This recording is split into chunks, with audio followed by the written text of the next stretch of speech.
Yes!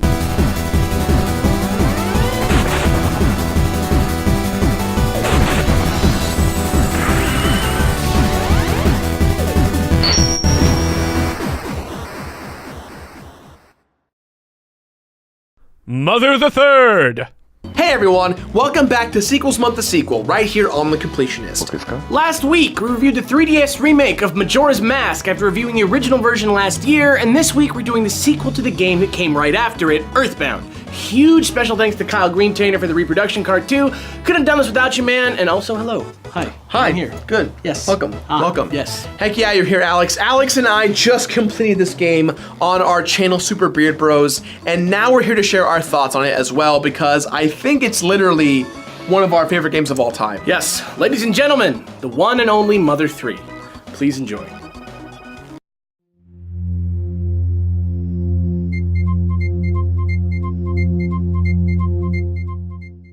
Warning! I may not have been in the episodes, but I sure did edit a bunch of this playthrough. And judging by how affected they were by their experiences playing it, I'm pretty sure Gerard and Alex would really appreciate it if before you watch this review, you took a moment to play through this game yourself. I totally understand if it's too hard to do since it's not available in the US, but trust me, the extra effort is totally worth it. This game gets to you, man. Alright. The episode can start now. Mother 3, Shigesato Toys' mythical 2006 Japan-only sequel to Earthbound. It's practically infamous for never getting a proper English language release. Any plans to bring Mother 3 to America? Oh, yes. everybody asking that. Yes. And even still, it's earned a worldwide reputation as a masterpiece in its own right. But Batman, if it was never released in English, how could you have played it in English? Did you use a fan translation? Isn't that illegal? Are you a criminal? What does any of this have to do with the tomato? While technically Mother 3 came out exclusively in Japan, fans of the Mother franchise have been dying to sink their teeth into an American localized version,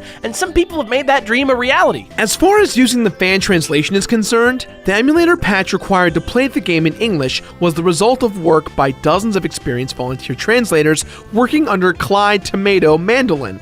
Nintendo knows about it, and Tomato himself has stated that work on the project will cease the moment the game becomes commercially available in English. And speaking of which, yes, I did say that I'd wait for a proper release before reviewing it, but that was before I saw this and decided that maybe I'd be waiting forever. Come on, Reggie, give us Mother 3! How about this instead?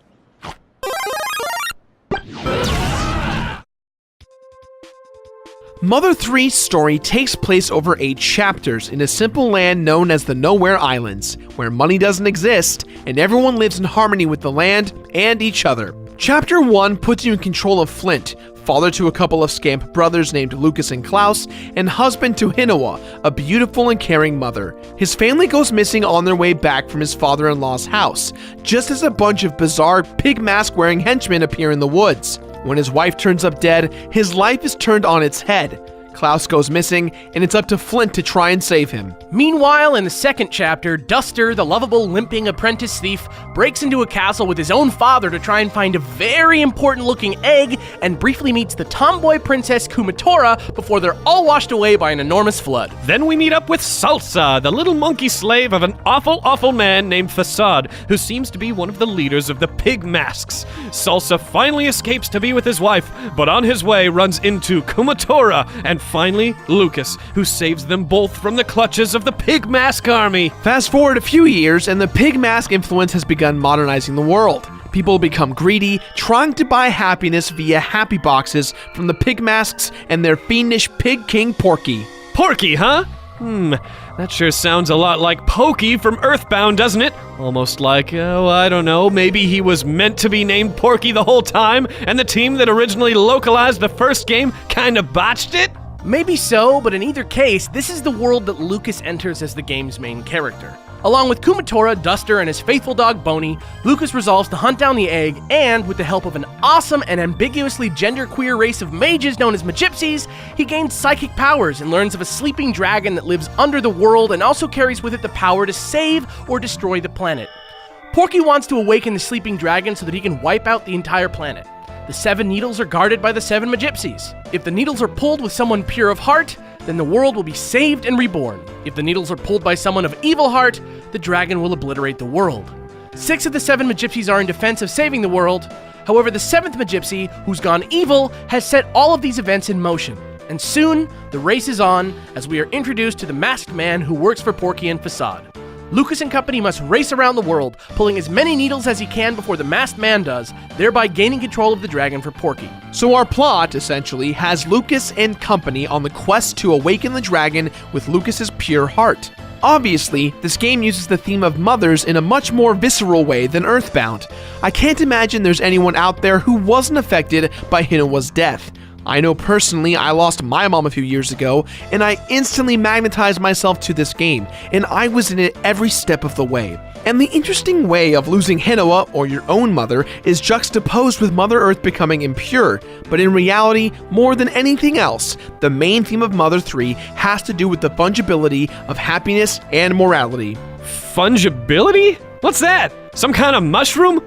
Wait, does this game turn into mushrooms like some environmentally conscious version of those self-destructing messages from Mission Impossible? Not exactly. Tell me that wouldn't be sweet though. No, it would. Damn straight. Fungibility is a property that certain goods or commodities have where one amount of it is completely equal in value to another equal amount of it.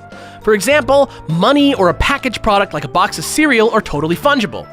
Any dollar is equal in value to another dollar, just like any box of Rice Krispies you grab off the shelf. In Mother 3, the game is constantly presenting you with situations where you have to ask yourself if two kinds of happiness are equal.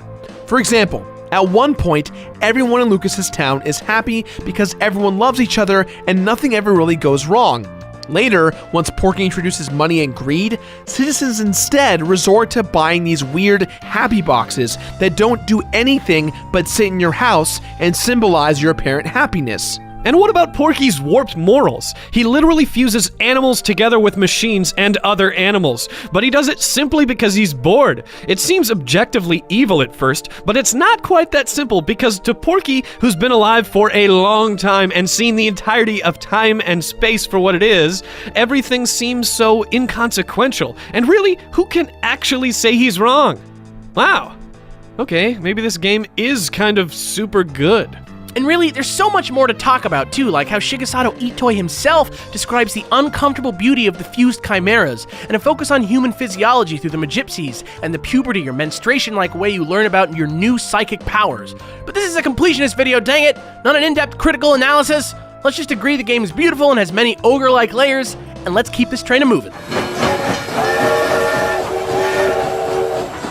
Mother 3 is possibly the most beautiful and timeless Game Boy Advance game I've ever played. Really, it doesn't do much different from Earthbound, but the level of polish is astounding. The lush environments come alive on the GBA, and the added power makes the whole experience feel bigger in a combination of tiny little ways that might even be undetectable on their own. The colors are so vibrant and solid, the sound effects are rich and add palpable texture, and the level of detail on all the sprites is much more satisfying this time around. It's as close to a blockbuster experience a portable game could ever get. And the writing that goes along with it almost feels like it's on another level above what we get in Earthbound. Yeah, I know what you mean. Granted, 11 real-world years passed between the two games and the medium itself matured quite a bit in that time, but Earthbound sort of leads up to one really powerful moment while there's not even a single chapter of Mother 3 that goes by without the game totally catching you off guard with some sort of instance of intense emotion, be it fear, sadness, sexiness, happiness, disgust, pity, or whatever else. Like, remember last year when you guys praised Earthbound for going out of its way to make you feel things other than fun?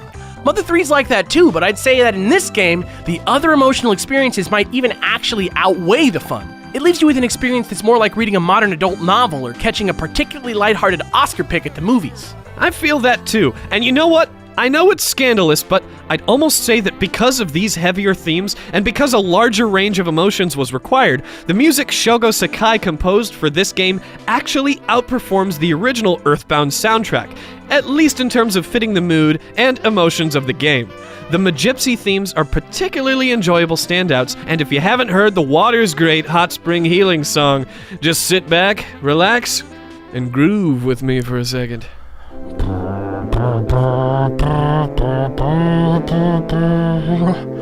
Oh, yeah, baby, that's nice. This is how you're gonna want to do it. Get with me, dog. Slip into the jet stream. Right. Oh yeah, and the puns in this game are off the charts too. Just look at all these chimeras. Cattlesnake, Einswine, Pigtunia, Rhinocerocket. I gotta once again give major props to Tomato for not only being one of the best translators out there, but for being so specific and so caring in the games that he works on.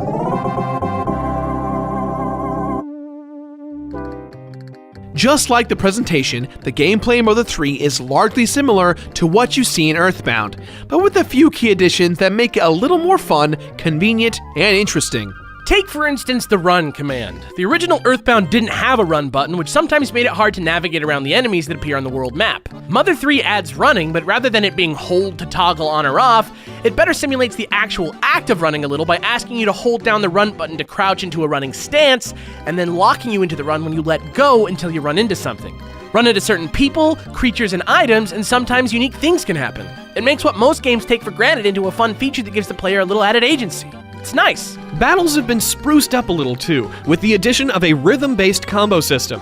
Pressing the attack button in time with the rhythm will earn you extra damage, but rather than making it totally obvious, Mother 3 asks that you memorize which song goes with which enemy, and beyond that, what beat you have to tap out in order to properly chain the combo. It looks simple when you see it, but those are some rock band level mechanics there. Props to the dev team. They also, in order to match the simpler style of the world, removed some popular Mother series staples from the game, like ATM machines, hospitals, and calling your dad to save. They've just been revamped and redesigned to fit the world a bit better. For example, instead of phone booths and ATM machines, Mother 3 uses a series of fourth wall breaking frogs who wear various costumes and are seen in all stages of Lucas's adventure doing crazy things. There's a frog in a bucket, a frog in the bathroom, a frog that's being lifted up by a balloon, and my favorite, the frog in the red car. Seriously, there's a frog in a red car. Who taught him how to drive? Do you know, Greg? Do you know about a frog? I'm asking Greg a question. No, I have no idea. He's just driving a car! He's got What are you doing? He's got stuff to do. He's going in circles! And let's not forget about the infamous rope snake and how Mother 3 somehow got us invested in the wants and needs of an item that's basically just there to help you swing across gaps. That said, the inventory system has no excuse for being so archaic in a year as recent as 2006, and the fact that you still have to store some of your stuff with an item guy, pleasant and supportive as he may be, just kind of gets my goat. It's nuts how often your inventory fills up, even with 4 party members. I guess it's to encourage more frequent item use or something, which is kind of interesting, but it left me feeling more frustrated than excited. But the game more than makes up for it with the ending of the story. Like Earthbound, there isn't really a large completion bonus, so much as it just involves maxing your characters in the traditional RPG fashion that we do here on the show, as well as grinding for those final weapons that have the 3% spawn rate. We did get all the ultimate gear for everyone, except during our playthrough, I may have sold Lucas's ultimate headpiece, but hey, you make mistakes, especially when you're filming a Let's Play.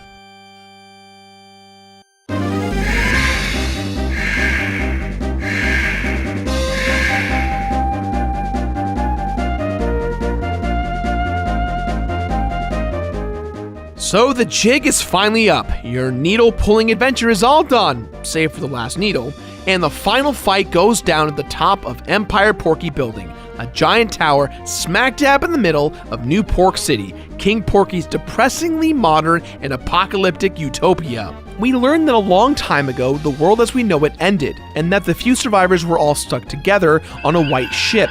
When they landed, they gave each other new simple identities, erased everyone's memories, and stored all the destructive mindsets instilled in people in modern society within the egg. Porky, who had been traveling through time for thousands of years, finally ended up in this time, and out of sheer boredom, he decided to try his hand at destroying the world by taking over the dragon originally meant to protect it. I gotta say, I love the hilarious climb to the top of the tower. Floor after floor, Porky just keeps egging you on to get to the top, and it seems never ending.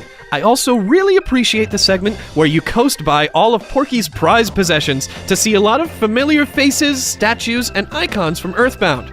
Kind of connects everything all together with a nice little bow. We also learned that, surprise, Facade is the Magypsy who fell under Porky's control, and that the mysterious masked man Lucas had been racing around the world this whole time was none other than his own brother Klaus. Porky reveals that the final needle is just below the city, and when we finally see his true form, he's just a withered old man with time travel-induced immortality. He's unable to move outside of his mecha suit, and when you finally destroy it, he reveals that he had Dr. Andonuts, Jeff's father from Earthbound, build him an absolutely safe capsule so that no matter what, nothing can ever harm him. He climbs inside and seals himself away forever, and Andonuts explains that this is all Porky will ever be now, because the capsule will never unseal. Wait, that's it? Porky just gets to live forever with a withered body and nothing to do besides exist? Actually, that sounds pretty awful. It is. But Porky's fate leaves you with a lot to think about. Morality becomes grayer the greater your understanding of space-time becomes, and because of his unique position, you might even be able to read Porky as an avatar for the innermost desires of all humans. Total safety from everything, even death. From there, all that's left to do is handle Klaus. Almost the entire town joins you in the tower for Porky's downfall, and Lucas's father Flint decides to join your team for the last leg of the journey. The fight with Klaus, if you can even call it that, is the hardest part of the game to watch. All three of us have brothers relatively close to us in age, and let me tell you, watching Klaus's family work together to help rekindle the light in his heart is extremely relatable if you and your brother have ever gotten into any sort of serious fight when you were younger. And of course, we all did. Lucas is left in the crossfire. Flint is watching helpless from the sidelines, and even Hinawa's spirit appears from the afterlife to save him. But in the end, after Flint takes a huge energy blast in place of Lucas, Klaus is barely able to express a few words of gratitude before he succumbs to his self-inflicted injuries. It's the darkest of moments, but his redemption also renders it sort of light. Lucas sees his brother off, pulls the final needle, and then... well, nothing really. The world shakes and we see a few short scenes of cataclysm occurring across the world, but then, nothing. Blackness. Just a single word, end, with a question mark after it. See? What'd I tell ya? What a jip. Sort of, but not quite, Greg. I think something crazy might be at work here. Old Mystery Toy just might have one last trick up his sleeve, and we'll talk about exactly what that is in just a moment.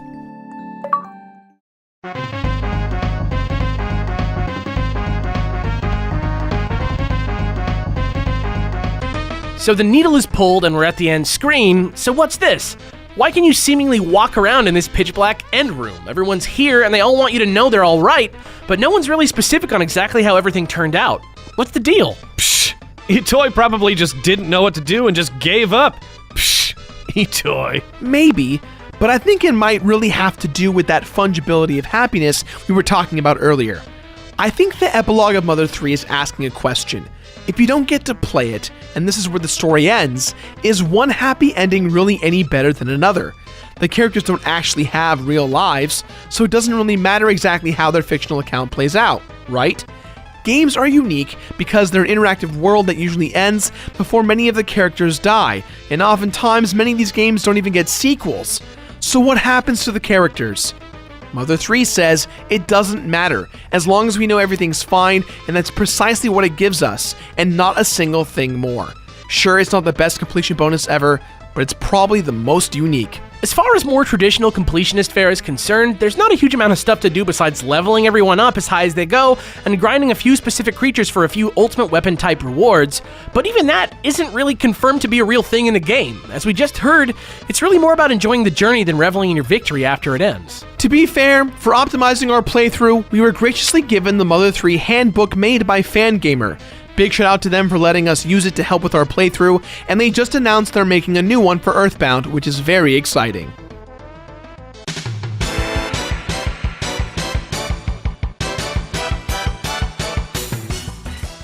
Mother 3 took what we loved about Earthbound and improved on everything so much better, which is saying a lot because Earthbound is already perfect. Leveling up in this game was fine, sometimes it was actually fun even, but this 3% practically complete RNG weapon drop grinding thing was absolutely ridiculous. But then again, this is something that was present in Earthbound and not required, so hey, I personally love grinding in RPGs, and I appreciated those moments. That aside, there really isn't much challenge to beating this game other than memorizing the different rhythm combos, and that's really only if you want to. The game's perfectly beatable without it. Yeah, everyone already says it, but let's say it here too just for posterity's sake. The Mother games aren't for beating, they're for experiencing. Take your time as you play, do things over and over and think about their greater meaning. Talk to everyone, read everything, explore. These games are beautiful works of art, and for that reason, I've never felt better about cutting the struggle short. Mother 3 is a once-in-a-lifetime game, totally unlike any other experience you'll ever play. And impossibly, I think it may have surpassed Earthbound in terms of pure empathy and emotion. Sure, it's not super hardcore, but that's not what everything gaming is about. There's so much more to being human than winning, and Shigesato Itoi captures this idea perfectly in Mother 3. Now, if only they'd release it stateside already. Anyway, with that in mind, guys, we give this game our completionist rating of Complete it. Complete it! Thank you guys so much for all of your support. It really helps every single episode. Be sure to buy our shirts over at the Yeti if you're into that. But if you're looking for other ways to support the show, you can sign up for a free trial for audible.com at this link right here. Audible is a great service that you can download audiobooks and listen to them. Right now, I'm currently listening to reading a book, the book The Console Wars, Sega Nintendo, and the Battle That Defined a Generation by Blake J. Harris. I dare you guys to guess what it's about. I've been in this mood to listen to more information about this kind of colossal battle because I shot a collab video with MatPat over at Game Theory on his new show called Deadlock, and we had the debate of SNES versus the Genesis, and that's just kind of been on my mind a lot, and I definitely recommend listening to it or reading it if you're into that thing too. But it's definitely been a good, relaxing tale to kind of hear about the history of this war, if you will. And after you cry completing it, be sure to subscribe. And if you missed last week's update video on Majora's Mask 3D, check it out here. Also, if you want to see some fake news stuff again, Super Scope News has got your back. Now back to you, Gerard and Alexis. That's all the time we've got for today, guys. So please, as always, let us know what your thoughts of today's episode is somewhere on the internet. There's so many different places to let us know what you think. Be sure to check back Monday for the glorious return of Super Beard Bros. It's going to be great. Now, if you excuse us, let's just reminisce for a minute about Gerard's freak out with the frog in the car. Look, it was very shocking to me that there was a frog in a car. Close your eyes. How does it have a license? How does it afford a car? memories. It's a frog. It's a frog. They're flooding back. There's a frog riding a car. There's a frog in a car. What is he doing? He's just driving around town? What in the hell? What is this? Oh, this is the ATM. So yeah, There's a frog in a car, Alex. just handle it, man. Maybe he bought that car. Maybe he worked hard as a banker. Yeah, he's got to go. He's got stuff to do. You guys can't see it, but Gerard is done. He broke it.